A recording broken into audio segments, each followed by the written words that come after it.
Hi friends, చెట్టు మీద మామిడికాయలు తెంపుకొని వాటిని పండబెట్టుకొని తింటే ఉంటుంది కదా ఆ రుచి.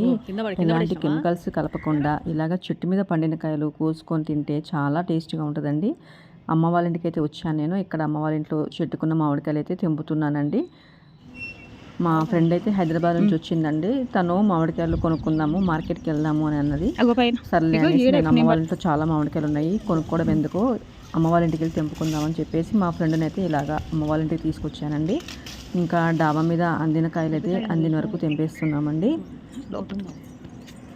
ఎలాగైనా మన ఇంట్లో చెట్టు మీద కాయలు తింటే అబ్బా ఆ ఫీలే వేరు కదండి. అసలు కొనుక్కొని తిన్న కాయల కంటే 2 కాయలైనా సరే ఇంట్లో చూసారా కాయలు ఎంత పండినాయో, చాలా చక్కగా ఉన్నాయండి. వాటిని తెంపక కోతులు కొరికేస్తున్నాయండి. సర్లే అనేసి పండబెడదామని తెంపుతున్నాను. మా ఫ్రెండ్ చూడు, ఇప్పుడు నేను తెంపిన దగ్గర ఇప్పుడు నువ్వు తెంపిన కాయ ఇంకా చాలా కాయలు అయితే అందలేదండి. కొన్ని తను పట్టుకెళ్ళింది హైదరాబాద్, కొన్ని నేను తీసుకొని పండబెట్టుకున్నాను. గుత్తులు ఉన్నాయి. ఇవి రసాలండి, పచ్చి మామిడికాయలు కాదు, రసాలు. ఇవి పండబెడితే చాలా తీయగా ఉంటాయండి.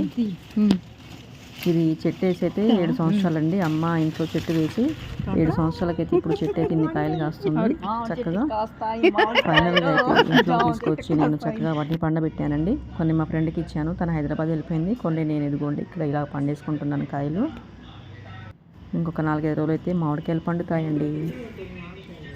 ఫైనల్గా మామిడికాయలు రెడీ అయిపోయాయి, మాకు కొననే అవసరం లేదు.